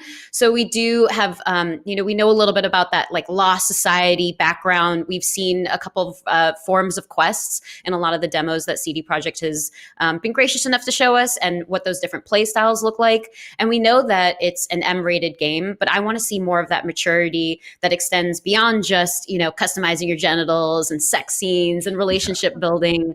I want to know about like the mature moral complexities in storytelling. And I think Paris, you talking about the villains and the corporations and a lot of those factions and how they're incorporated into that world is going to really bring out what those conflicts are going to be. I want to know who the villains are too. I want to know what my moral gray areas are going to be in terms of picking and choosing different elements of dialogue choices or actions that I want to take. I want to see like the cybernetic body augmentation truly corroding humanity, because so far they've alluded to a lot of, a lost empire, but I want to like see that actually kind of play out and see if that means, is this like a justice versus survival thing? I want to know how painful a decision-making process basically this whole story is going to be for me when I play it out. Nice. Now, so what's crazy to think about is this game was first announced over 8 years ago. It was in May 2012. That was a year before the Xbox One and PS4 were even revealed. It was 3 years before The Witcher 3 came out, and we even really fully understood exactly what CD Projekt Red is capable of as a developer. Hype is pretty record-breakingly high. We're talking. This is like some. This is like easily some Half-Life 3, Last Guardian, Duke Nukem Forever levels of hype, which can go either way. Are you concerned at all about maybe this letting people down, or is there anything that you kind of want to guard your expectations about, Tina? I mean, given their pedigree with Witcher 3, and honestly, the fact that they already said that it was going to be bigger than Witcher 3, no less, and how seriously they've been taking their delay, I would say no. Apparently something like, this was a report from about a year ago, but apparently something like 400 people of their 1,000-person studios working on this thing. And I have to imagine at this point, it's even more than that. So I think that they're obviously putting a lot of their resources into it. Their delay message was super apologetic. They were really taking what the expectations were going to be seriously. They said something like they knew they would take the heat if it was anything beyond what they'd been hyping it up to be. So I think there's a lot of emphasis that they've put into the fact that they understand expectations of how players' imaginations will kind of run wild. And this is the sandbox environment where they do want it to run wild. They've referenced Rockstar before and Rockstar's style of development. One of the quest designers said something specifically about how they wanted to make sure that the game was available to help engage players that were doing unconventional activities. So I think they're very well aware of what player expectations are. For me personally, the big test is going to be how impactful those consequences are going to be in terms of the storyline, and make it feel like it's organic and natural and not programmed, because let's face it, it is programmed, but it sounds like they certainly have that top of mind. Definitely. Paris, what about you? What are your thoughts on this in terms of sort of gauging hype safely? Yeah, I would say on that, my biggest concern would be you have to remember that CD Projekt Red learned how to make an open world game with The Witcher 3. Obviously, it came out to be amazing. And this is going to be even more ambitious with Cyberpunk 2077. So I think, are they taking on too much? Are they trying to do too many things at once? Not only is it an RPG, you have these branching storylines. You have this huge open world. You're launching it across multiple platforms, current gen, next gen, PC, etc. So we've obviously already seen it be delayed a couple times. So I do think it's going to ultimately be amazing. But if I had any concern, it would just be that is this too ambitious of a product, and can they actually pull it off? And hey, we're about to find out in a few minutes. Definitely. I think ambitious is exactly the right word. I wish we could talk about Cyberpunk forever, but right now we need to take a very quick break. We will be right back for more talk about Cyberpunk. IGN Summer of Gaming is presented by The Last of Us Part 2, available June 19th, rated M for mature. By the Army National Guard, working in our communities throughout the COVID pandemic to deliver food, build hospitals, and more. Go to nationalguard.com/esports for more info. And by Fuser, who will be partying with us all summer long.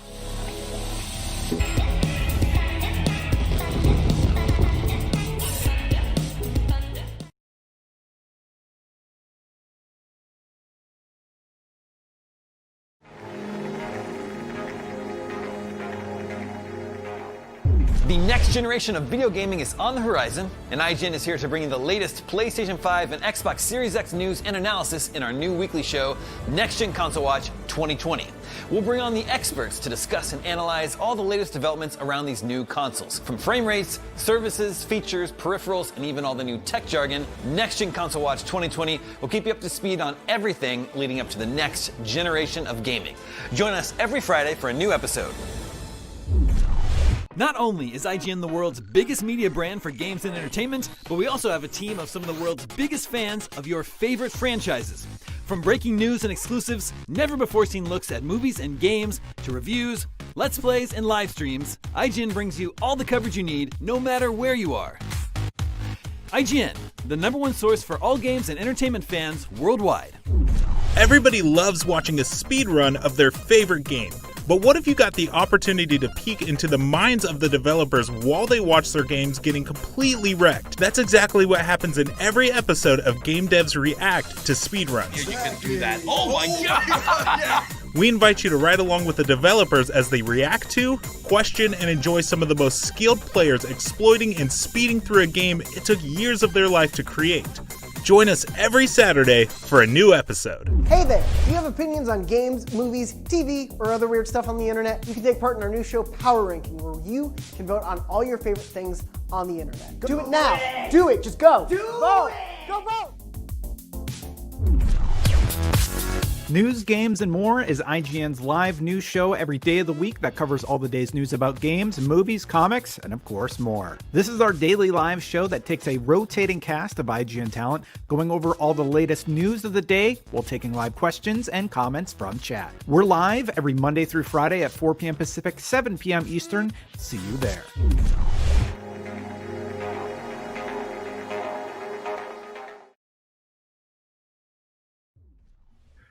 Welcome back. And now, not surprisingly, we are not the only ones who are excited for Cyberpunk 2077. I think a lot of people are. Summer of Gaming is presented by the Army National Guard, so let's check in with our gaming guardsmen to see what they're looking forward to in today's Night City Wire event.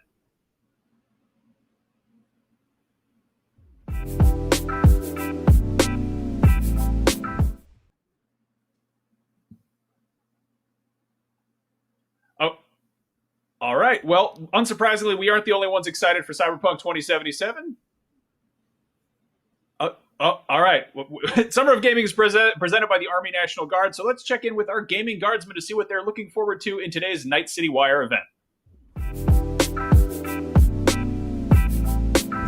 Hey everyone, my name is Specialist Flores. I'm with the Army National Guard. I'm the Stream Team Media Manager for our esports program, and I'm currently stationed in Texas. When I'm not on guard duty, I actually work in medical billing.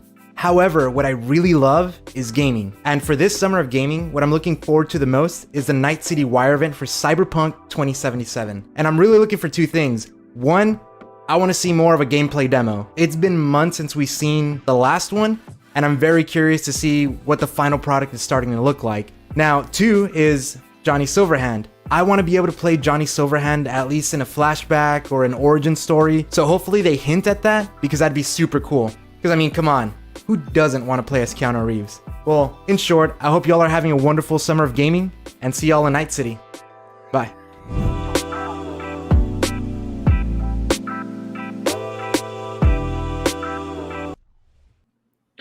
Okay, so we've had 8 years to prepare for this game, but when everyone finally starts it up, they will undoubtedly spend hours in the character creator. Have either of you put any thought into what kind of V you'll be playing with your first playthrough? Tina? It's so tough because, well, obviously I'm going to go female V because I usually do for self-representation there. But yeah, it's so tough because normally I love stealth. I'm big on stealth, which should mean I should go the Netrunner style. But I feel like, you know, if you're constantly putting points into hacking specifically, you kind of detract from those panicked moments when you inevitably get caught and need to go guns blazing. Fortunately, in Cyberpunk's case, they have got a fluid class system, so I'll probably do a combination of those things. And then in terms of life path, because there's just so many elements to a Cyberpunk character that you could possibly make your own. So for life path, I like the philosophy behind Nomad because it's very much about like justice and freedom. But more realistically, I'll probably go street kid because you need those street kid sensibilities in those tough neighborhoods, I imagine. Paris, what about you? I may or may not have had a little practice with this already, but I'm definitely going to go with a female V. She's definitely going to be African American. She's definitely going to have a lifestyle. She's going to have a corporate background, and I'm going to be a techie for sure. Nice. I'm really tempted to just fully lean into the role-playing side of it and try to recreate like an iconic Cyberpunk character. Molly Millions from Neuromancer is sort of like she's kind of a street kid, but she has like, I don't know, cybernetic claws. I don't know if you can even do that in the game. Hero protagonist from Snow Crash be like a Netrunner with swords. I think I'm going street kid either way though. But I mean, obviously, this is a game meant to be played multiple ways. Now we've got just a few seconds to go. I don't even know what to do to kill time for 30 seconds left. This is finally kicking off. We have a ton of stuff lined up for later in the day. We also have a next gen console watch later today where we're going to be still talking about this. We're going to be unpacking this demo for quite some time. We've got a ways until the game actually comes out. And of course, we have Up at Noon, a show that I do where me and my pal Brian Altano goof around. We're going to be talking a little bit about some recommended Cyberpunk reading and watching, as well as checking out some exclusive statues. 9 seconds to go. I'm going to shut up and get out of the way. Wake the F up, Samurai. We got a live stream to watch. Let's check it out. Thanks.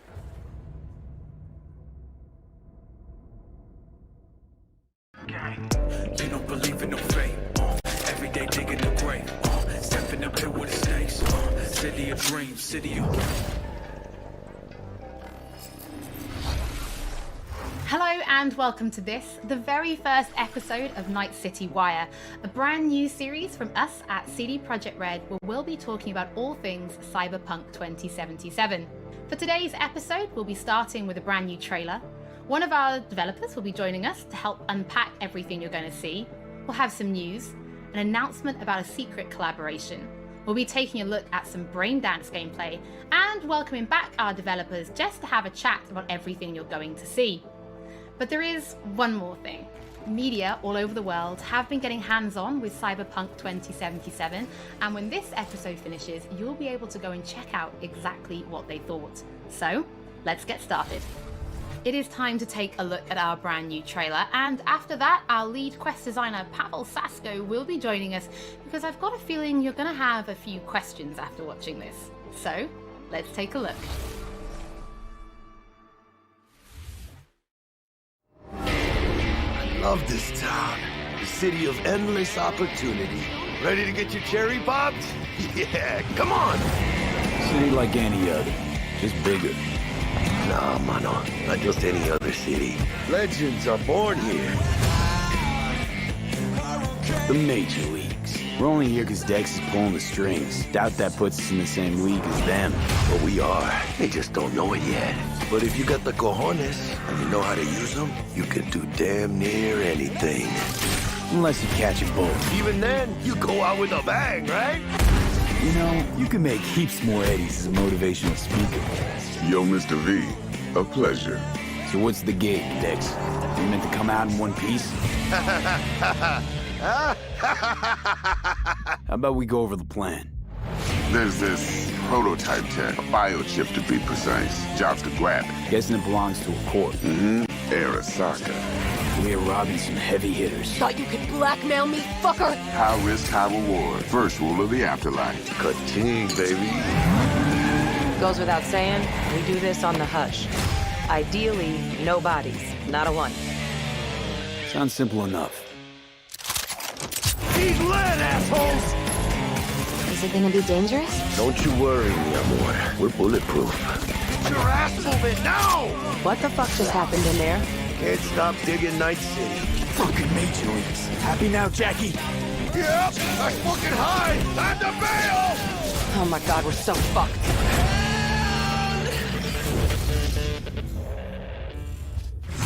Dex, what the fuck? Damn risky, V. And you, who are you? Fuck.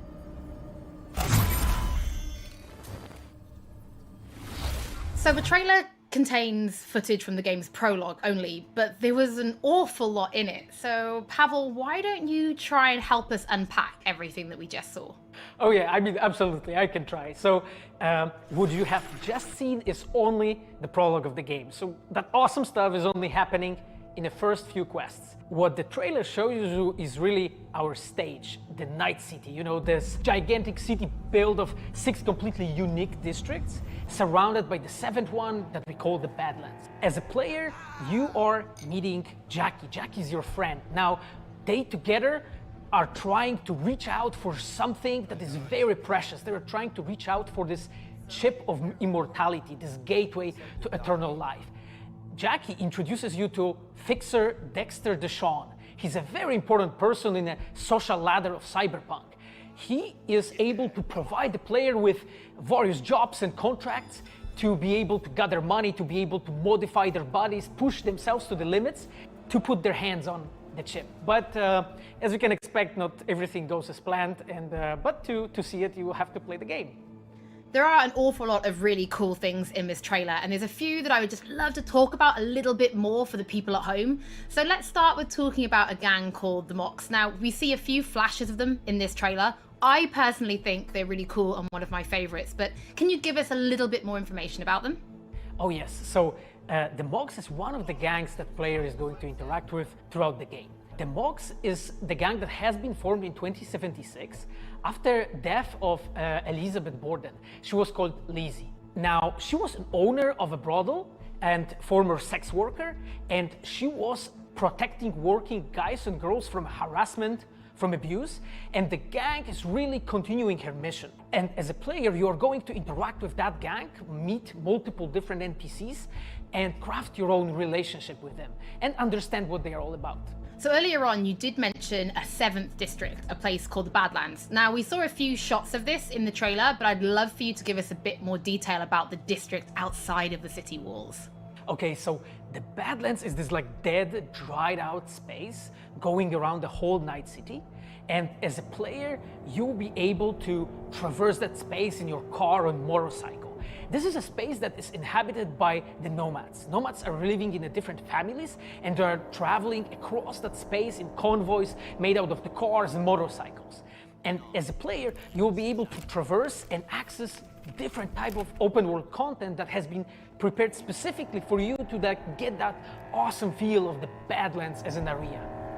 In the trailer, we also saw like a completely metal creature. Now, he didn't look like he was from the Maelstrom gang. This looked like something else. So please tell the people at home, who is this giant metal monster? Okay, so that big dude, that was Adam Smasher. He has been introduced in pen and paper in Cyberpunk 2020 by our senpai Mike Pondsmith. Adam Smasher is a fully converted cyborg. He was always a loyalist of Arasaka. And time has changed, and in 2077 he had to find his own space in Night City, but to find out you'll have to play the game. In this trailer, we do see some flashes of a Ripperdoc called Victor Vector. I think if people have watched our previous gameplays, they might remember him. But I'd really like for you to give the people at home some more information about what Ripperdocs are and how they'll be interacting with them when they play Cyberpunk. So Ripperdocs in our game, they are surgeons. They are like a specific type of a job in the social ladder of Cyberpunk. They are accustomed and specialized in replacing limbs to the metal ones. They can basically update your body, enhance your body, change you into this walking war machine.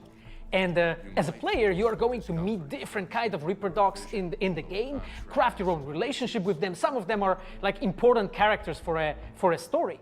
Through that, you will invest eddies that you're gathering to turn your body into this tool that allows you to survive on the streets of Night City. Pavel, thank you so much for joining us. I know you'll be back later in the episode because you're going to be helping us to analyze the Braindance gameplay. But before that, we do have some news to share. Earlier in the year, we announced that if you pick up Cyberpunk 2077 on Xbox One, you'll be able to play it on Xbox Series X when the console launches. And just in case you missed it, it will be the same for PlayStation players as well. If you pick up Cyberpunk 2077 on PlayStation 4, you'll also be able to play it on PlayStation 5 when the console launches. And that's not all. There will be a free upgrade for Xbox Series X and PlayStation 5, but we'll have more details on that soon. To Night City. Before we reveal our first look at the Braindance gameplay and welcome back our developers for a chat, there is just one more thing we want to announce, something that we've been working on in secret for a while. We are very excited to announce our partnership with Studio Trigger and Netflix to bring you Cyberpunk Edgerunners, a standalone anime set in the Cyberpunk universe, which we've been working on for some time now. Edgerunners is due to launch in 2022, but for some more information, let's go to the team in Tokyo.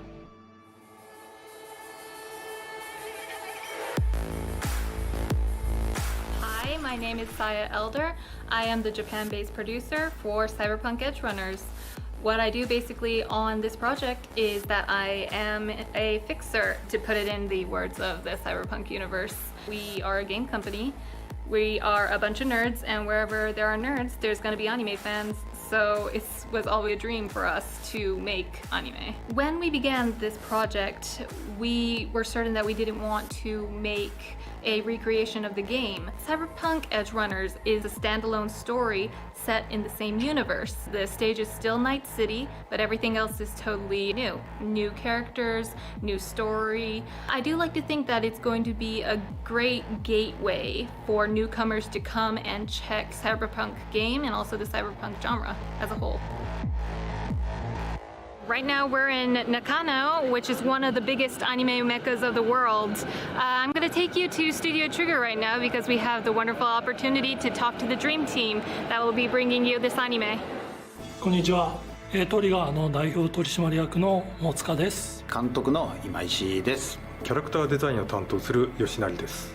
ゲームのサイバーパンクのファンの方、今回初めて触れる方両方に満足していただけるようにアニメを作るつもりです。よろしくお願いします。今回はそのサイバーパンクという僕らが10代の、一ファンにしか過ぎなかった頃に生まれたジャンル、そういうジャンルのものをまた、時代が何周もして作れるというのが非常に楽しみです。トリガーも10年ということで、監督に今石、キャラクターデザインに吉成というトリガーの最強の武人で、トリガー10周年にふさわしい作品にしていきたいと思います。お楽しみに。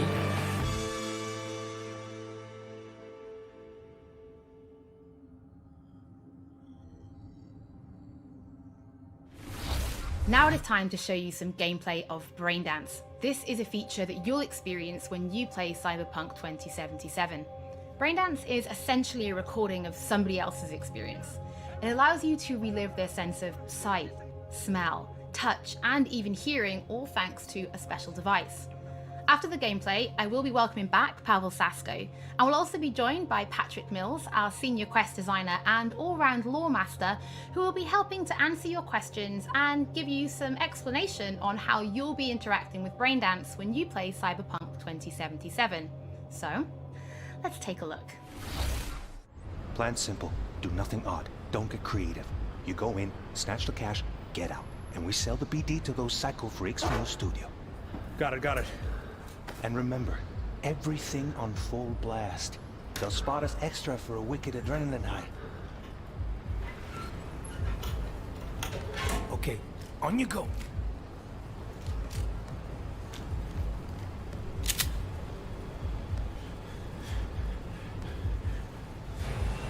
Down! Everybody!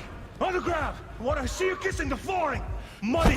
Now! Or I will fucking drop you! I swear to God! Well, yeah, hey... now! Before I blow your fucking head off!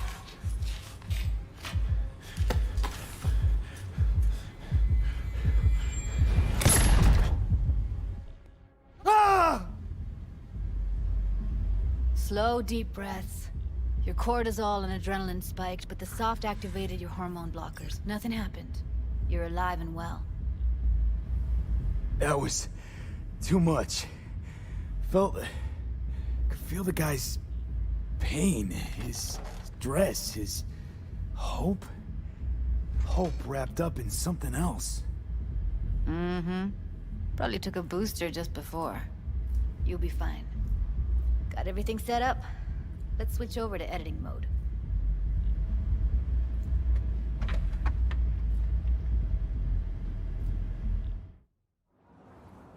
I'll sever the link to the BD Roller's sensory array. You'll be able to look around freely. Whole scene's yours. Full cam control in analysis mode, so move around, zoom in and out, whatever else you come up with. Think of it as your own little sandbox. So analysis mode, you control playback. Can even pause when you feel the need. Then you use the editor console to unpause. Try it. Plan simple. Do nothing odd. Don't get creative. You go in, snatch the cash, get out. And we sell the BD to those psycho freaks from the studio. Got it. Preem as hell, right? Well, that's not all. You can speed things up or rewind, whatever you like. Give it a try. Rewind, roll it back to the top. Can I? All good, neat. Now try fast forwarding a bit. Plan simple. Do nothing odd. Don't get creative. You go in, snatch the cash, get out. Okay. You can also reset the recording. That'll take you right back to the beginning. Try it. Now for some fun. This here's why you came in the first place. In analysis mode, you get to view and even scan details of the enviro recorded by the BD roller. Focus on the heat, the gun this gonk gets from his buddy at the beginning. Now scan it. Plan simple. Do nothing odd. Don't get creative. You go in, snatch the cash, get out. And we sell the BD to those psycho freaks. And remember, keep before less. That's all you have to leave at night. Okay, right here. Excellent. Let's move on. Now heads up. In analysis mode, you can ferret out background noise and conversations if the roller got close enough. This tech records everything, every little detail, even the sights and sounds the roller was never aware of. To see the sources of the recorded sensory signals, switch to the audio layer in the editor. Go ahead and try that now. Okay, good. Now you should see several sound signatures in the store. Choose one and hone in on it. Pack of 6, case of Brosif, and a couple of zappers. Okay, we have a deal today on 2 flavors. Curry and Down, surf and everybody! So, any thoughts? Unbelievable. Seriously, like what's happening right next to me. Yeah, it's how BD recording implants work. They pick up everything, all the elements in the background. Then an editor tweaks them, makes them pop. Keep playing with the sound, explore it a bit. We'll move on when you get bored. Wanna see you kissing the flooring! Money! Net! Sometimes you can analyze extra layers in the raw, stuff the roller's cyberware picked up. Like what? Ev's got Kiroshi optics that grab infrared, meaning you should be able to grab heat signatures from her recording. Huh. Hella nice. Scanning works on peeps, too. Walk up to the wounded chick. Try scanning her. Alright, next thing. Scroll forward to the part where our artist gets a lead injection. Or I will fucking drop you, I swear to God! Well, now, fucking head off!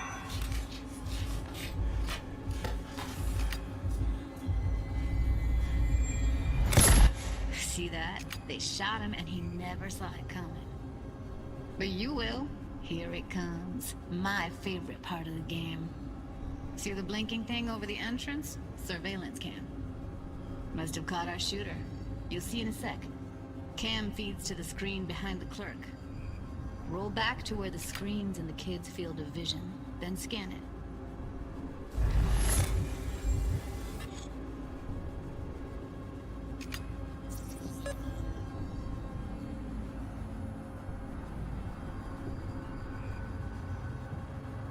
His own Chumba shot him. Probably planned to all along. Must have got a nice slice of cred on the black market for a BD like this. BD freaks are ready to pay a preem for a real flatline. Anyway, if you've seen enough, you can exit.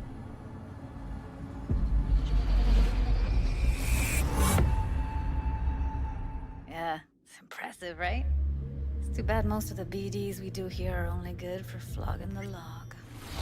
So Braindance is a pretty big part of the Cyberpunk universe. It's not just something used for adult films. There is an awful lot to it. And there's 2 sides I'd really like you guys to help me explore. First is the lore, so how this actually fits into the universe. And then there's the gameplay side, so how players will be interacting with it. So Patrick, could you tell us more about the lore of Braindance? I would love to.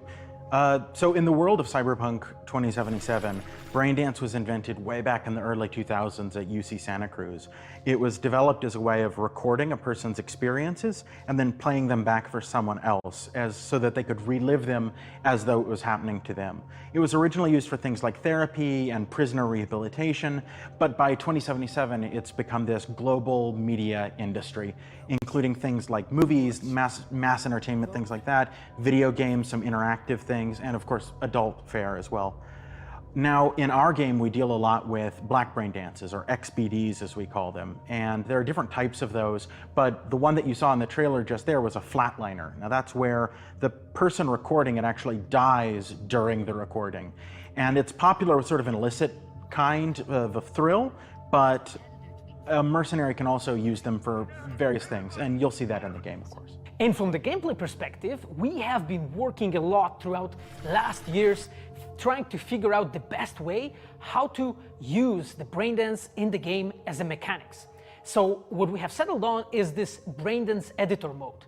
As a player, you will be able to run the Braindance in the editor mode and see different clues that have been registered on the peripheral of given actor. Now, as a player, you can slide on the timeline of the recording, back and forth, trying to uncover different clues. And that clues are actually telling a story in the game. So, as a player, you will run different investigations that will lead you to different mysteries, and you will uncover them actually using that Braindance as a mechanics in the game. So, as Pavel was saying, we use Braindance as a storytelling tool. It's not a collectible. It's not something where you're going to go in and you're going to play it and you're going to be like, I've seen this before. What we use Braindance for is to give you a keyhole into the life of the residents of Night City. And we can explore things like childhood trauma, religion, various philosophical ideas in a way that you might not otherwise experience in a story about a mercenary on the tough streets. So we've tried to talk about some of the aspects that we think the community will find really exciting, but you know, while you're both here, I'd love to know, what is it about Cyberpunk that you guys are really excited for? Patrick, why don't you start? So one of the things that I'm most excited about in this game is the characters and the way they interact with the world. We've got this really interesting world that stretches all the way back to the Cyberpunk 2020 source material and all of these events and all of those things, but those don't mean anything unless they connect with characters. And so when we come up with a character, we start with their function. What is this person? What do they do in the story? But we don't stop there. We go back and we figure out, what was their childhood like? What was their upbringing like? What kind of obstacles did they face in this harsh reality, and did they overcome them? And how did they overcome them, or did they not overcome them, and why? And you can see all of those things in their environment, in their dialogues, in sort of how they operate in the world. And we come up with that for all of our characters. Now, you look at someone like Victor Vector, and you're going to see stories about his past in his environment and in his dialogue. You know, we come up with that stuff even if we don't use it in the game, because it helps inform us as to who these characters are. And for me, I would not be myself if I would not say that I'm the most excited about our quests. Like with our Witcher 3 team, with Patrick and like everybody that has stayed with us since the Witcher 3 time, we really have grown so much. We have learned so much, and we have used all that experience to put them into the quest that we have made. And you will not find really a filler in this game. Like everything has a meaning. Like we put so much effort into making sure that everything is rewarding, is interesting, is talking about characters, as Patrick said, it's talking about worlds, it's talking about emotions, like touching the player in a really, like a real way. And I just can't wait to find out what you think. Pavel, I know you mentioned story and quests and writing quests, and when I was last in the studio, I had a look and I saw a notebook on your desk, and I would love for you to show everybody this notebook. Okay, Holly, I mean, you asked for it. So this is my notebook. It says Salsa Quest Designer. The reason is because I dance salsa, and I'm a quest designer, so you know.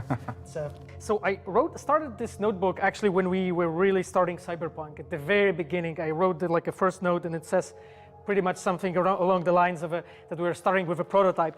And then, you know, I kept on basically noting things that we've been working on for like next years. I remember once when our concept artists actually approached me, and they said that they want to take a look on my notebook. I was like, what for actually? And they took some pictures.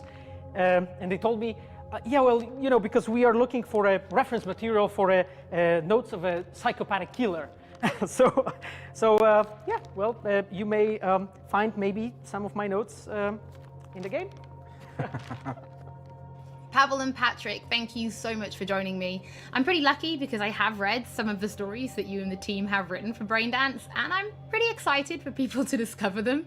But before we do finish today's episode, there is just one more thing we'd like to talk about. Earlier in this episode, I mentioned that media have been getting hands-on with the opening of Cyberpunk 2077, and they should be posting their impressions right about now. And if you missed anything from today's episode, don't worry, we'll be uploading everything to our channels very soon. And finally, on behalf of everybody at CD Projekt Red, we just want to say thank you so much for joining us for this, the very first episode of Night City Wire. But don't worry, we'll be back with episode 2 in just a few weeks. So, we shall see you soon.